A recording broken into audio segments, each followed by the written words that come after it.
नमस्कार, मैं आचार्य अनुपम जौली। वृषभ राशि वाले लोगों के लिए आगामी सप्ताह अर्थात 3 अगस्त से 9 अगस्त के बीच में ग्रहों का आपके जीवन पे प्रभाव और समाधान को लेकर आया हूँ, अर्थात राशिफल लेकर आया हूँ। शुरुआत चंद्रमा से करेंगे हर बार की तरह, क्योंकि चंद्रमा सबसे तेजी से आपके मन पर इफेक्ट डालता है। चंद्रमा को समझ लोगे तो लगभग पूरे राशिफल को समझ लेंगे। बाकी ग्रहों के जो परिवर्तन है और आपके जीवन पे प्रभाव है, उसको उसके बाद लेंगे। तो चंद्रमा का जो सफर है, मीन राशि से लेकर आपके मिथुन राशि तक रहेगा, जो कि कह सकते हैं कि सप्ताह की शुरुआत अच्छी हो रही है। मीन राशि आपकी वृषभ राशि की लाभ की राशि है, फुलफिलमेंट ऑफ डिजायर्स की राशि है। गोचर का 11वां चंद्रमा आपकी इच्छा पूर्ति करता है, धन की आवक बढ़ाता है और आपके जीवन के अंदर गेनिंग देता है। तो हम पूरे हफ्ते या कह सकते हैं महीने में तो ये 14 दिन ही आता है, तो पूरे महीने ये जो 14 दिन होते हैं उस समय कुछ बड़े गेनिंग के काम हो सकते हैं। अगर कोई बिजनेस मीटिंग्स करनी हो तो ये सबसे अच्छे दिन होते हैं, या आपके जीवन के अंदर कोई महत्वपूर्ण कार्य करना हो जिसमें आप चाहते हो कि मेरे मन मुताबिक चीजें हो जाए, तो 11वां चंद्रमा होना चाहिए।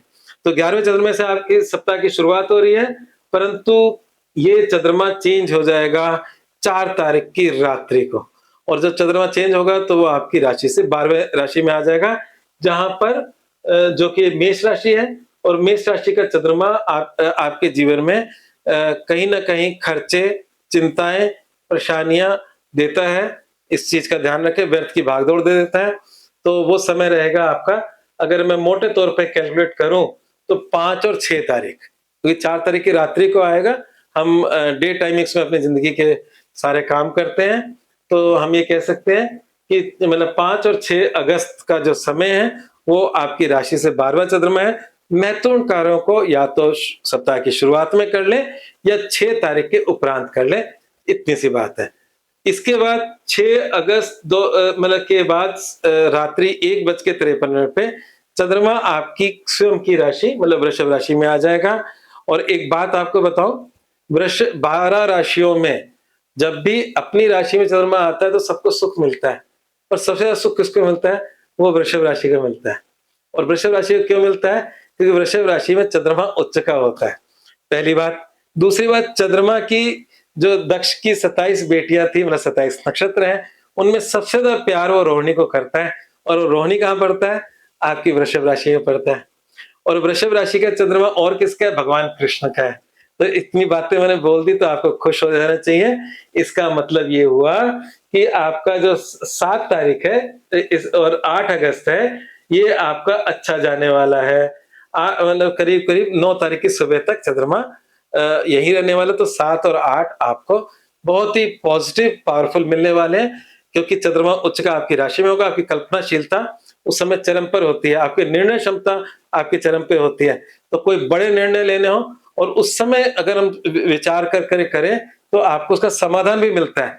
जो उलझे हुए आपके काम है जिंदगी के, तो आप महीने में वृषभ चंद्रमा का इंतजार कर लिया करो। हर महीने सवा दिन आता ही है चंद्रमा। तो उस समय पे आप बड़े निर्णय लेने की ताकत रखते हैं। उस समय आपका जो उलझे हुए काम है उस पर चिंतन करना आपके लिए फायदेमंद रहेगा, स्वास्थ्य सुधरेगा और आपको लाभ देगा। और हमारे चंद्रमा का अंतिम पड़ाव होगा, वो होगा आपकी राशि से दूसरी राशि जो है मिथुन राशि। तो सप्ताहांत के अंदर कुछ हो सकता है फाइनेंस को लेकर या कुछ पारिवारिक चीजों को लेकर हल्की फुल्की चिंता है। यहाँ हल्की फुल्की चिंता और सीरियस प्रॉब्लम दोनों में अंतर होता है, तो यहाँ हल्की फुल्की बोलूंगा। चंद्रमा सिर्फ चिंता देता है, जहां प्रॉब्लम देता है वहां बता ही देता हूं मैं आपको। तो हल्की फुल्की पारिवारिक और धन को लेके मानसिक चिंताएं दे सकता है। अब बाकी क्या परिवर्तन हो रहा है? बाकी आपके इसी दूसरे घर में बैठा बुध जो है, वो 5 अगस्त शाम 7:55 पे यहां से हटकर तीसरी राशि अर्थात कर्क राशि मतलब तीसरे भाव, आपकी राशि तीसरे भाव अर्थात कर्क राशि में चले जाएगा। तीसरी राशि में तो पहले से था। तो यहाँ पर बुध तीसरी राशि में जो शुभ लाभ दे रहा था, क्योंकि वो धन की राशि थी, स्वयं की बुध की राशि थी, वो लाभ तो नहीं देगा, परंतु तीसरा चंद्रमा भी, तीसरा बुध भी अच्छा होता है। तो आपकी राशि से तीसरा बुध भी अच्छा है। तो बुध जहां बैठा है वो भी अच्छा है और जहां जाएगा वो भी अच्छा है। पर अगर धन की परिवार की बात करें तो दूसरा बुध ज्यादा अच्छे रिजल्ट दे रहा था। तीसरा बुध पराक्रम में बढ़ोतरी, और खासकर जो लोग यूट्यूबर हैं या सोशल मीडिया इन्फ्लुएंसर हैं, उनके लिए तीसरा बुध चमत्कारिक होता है। या कोई लेखक हो, जर्नलिस्ट हो, अखबार, टीवी या आपके मतलब सोशल मीडिया नेटवर्क पे किसी प्रकार की प्रेजेंस रखते हो, उनके लिए तीसरा बुध सदैव अच्छा होता है। बुध होता है जो आपकी बात को लाखों लोगों तक पहुँचा देता है। तो इसलिए बुध का ये जो सफ़र है, वो 5 अगस्त शाम 7:55 से शुरू हो जाएगा। तो उसके अपने लाभ हैं। दूसरे बुध के अलग लाभ थे, इसके अलग लाभ है, पर दोनों लाभकारी हैं, नुकसानदायक कहीं नहीं है। तो ये थे आपके मुख्य परिवर्तन। अब हम जीवन के बाकी हिस्सों की बात करें, तो जो सबसे ज़रूरी बात है, जहाँ हमने चंद्रमा की इतनी तारीफ़ की है, उच्च की बात करी है, तो यहाँ एक चीज़ और गड़बड़ हो रही है, उस गड़बड़ की चिंता पहले कर लेते हैं। आपकी राशि का स्वामी शुक्र नीच के हो गए हैं। और वो नीच के कहाँ हुए हैं? वो है आपकी राशि से 5वीं राशि में, मतलब आपकी राशि से 5वें भाव में। और 5वां भाव है कन्या राशि का। कन्या राशि के में बुध आपके शुक्र नीच के हैं। इसका मतलब क्या है? पेट संबंधी दिक्कतें आपको आ सकती हैं। तो आने वाले समय में पेट संबंधी समस्याएँ दिक्कतें आ सकती हैं।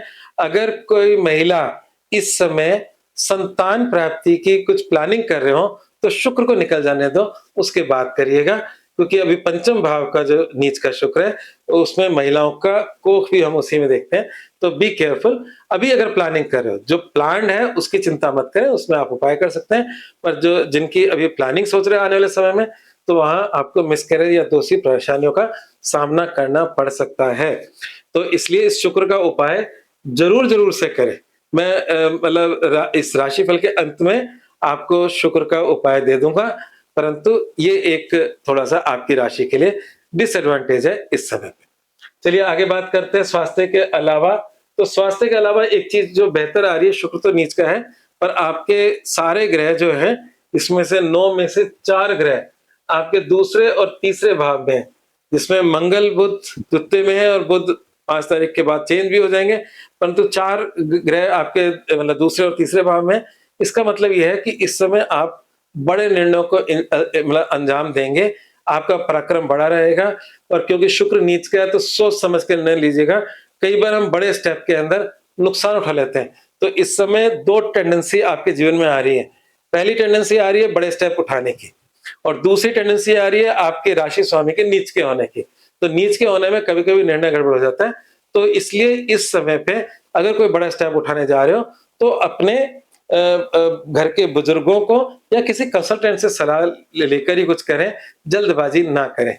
ये था आपका बाकी ग्रहों का प्रभाव। अगर हम बात करें करियर की और आपकी इनकम की, जो जीवन में सबसे ज़्यादा ज़रूरी बातें होती हैं, तो अगर इसको देखें, तो जो लंबे समय से चल रहा है वो वैसा ही चलेगा, कोई नया चेंज नहीं आ रहा आपका करियर को लेके। हाँ, ये बात ज़रूर है कि शनि वक्री हो रहे हैं, और शनि वक्री हो रहे हैं, वो आपके इनकम भाव में बैठा शनि वक्री भी अच्छे रिजल्ट्स देगा। वैसे मैं सबको सचेत करूँगा, पर आपके लिए ये खुशखबरी है कि यहाँ पर आपको कोई कष्ट नहीं हो रहा। करियर का लॉर्ड वक्री है, वो थोड़ा बहुत उथल-पुथल देता है, पर वो किसमें बैठा है करियर का लॉर्ड वक्री होकर? वो बैठा है आपके लाभ भाव में। तो वक्री का मतलब उल्टा चलना, पुनरावृत्ति करना। तो अगर पास्ट में कोई काम आपका रुक गया था, अटक गया था, आप वापस उस चीज़ को छुएँगे और फिर आगे बढ़ जाएँगे उस काम को पूरा करते हुए। तो वक्री ग्रह कभी-कभी पुनरावृत्ति कराता है। जो आप कर चुके हो, उसमें अगर कोई कमी रह गई है, तो उसे वापस से श्रेष्ठ करने के लिए शनि वापस से पीछे आ रहे हैं। उस चीज़ को बेहतर करें, जो भी आपने अभी पिछले कुछ समय में गड़बड़ की है, उसको वापस से रीमेक कर सकते हो। तो ये शनिदेव कह रहे हैं। तो और अगर हम बात करें, इसमें अंतिम 2 बातें बचती हैं, आपके वैवाहिक जीवन और आपकी शिक्षा और प्रेम संबंध। तो शिक्षा और प्रेम संबंध में एक बात मैं बोल दूं, क्योंकि शुक्र नीच के हैं, और शुक्र नीच के हैं, तो यहाँ पर शुक्र क्योंकि प्रेम का ही कारक होता है, 5वें घर में ही वो नीच के हैं। तो इस समय जो प्रेम संबंध है, उसमें बड़ी अजीब सी स्थिति आ रही है। शुक्र प्रेम संबंध दे भी रहा है, परंतु वो प्रॉपर नहीं है। प्रॉपर का मतलब उसमें कॉम्प्लिसिटीज हैं। तो अभी कोई जल्दबाजी ना करें। अगर आपके जीवन में कोई नई रिलेशनशिप आ रही है, तो उसको समय दें, जल्दबाजी बिल्कुल ना करें। नीच का शुक्र आपको उस रिलेशनशिप में बिटरनेस दे सकता है। ये मतलब मैं बोल रहा हूँ, तो इसलिए ध्यान रखिएगा, क्योंकि कभी-कभी हम इस बिटरनेस को सहन नहीं कर पाते। तो पहले से अगर हम ध्यान रखेंगे, तो इस चीज़ में हम संभल के रहेंगे। शिक्षा के नाम पे भी थोड़ी बहुत अड़चनें, परेशानियाँ रह सकती हैं। वैवाहिक जीवन की अगर हम बात करें, तो मंगल लंबे समय से आपकी राशि से गुजर रहा था, आपको क्रोध तो दे रहा था पर वैवाहिक जीवन को बेहतर बना रहा था। मंगल अब आपके धन या परिवार की राशि में है और मिथुन राशि में, शत्रु राशि में है, तो हम कह सकते हैं कि जो सुविधा वैवाहिक जीवन में पहले चल रही थी, उसमें थोड़ी-सी कमी आई है। पर नेगेटिव कुछ नहीं है, थोड़ी-सी कमी आई है। तो जो कई बार कमी इस तरह से आ जाती है, मैं आपको थोड़ा-सा प्रैक्टिकल एग्ज़ाम्पल दे देता हूँ। जैसे वैवाहिक जीवन का अच्छे से निर्वहन हो रहा है, तब पता चला कि किसी के नौकरी में कोई यात्रा आ गई।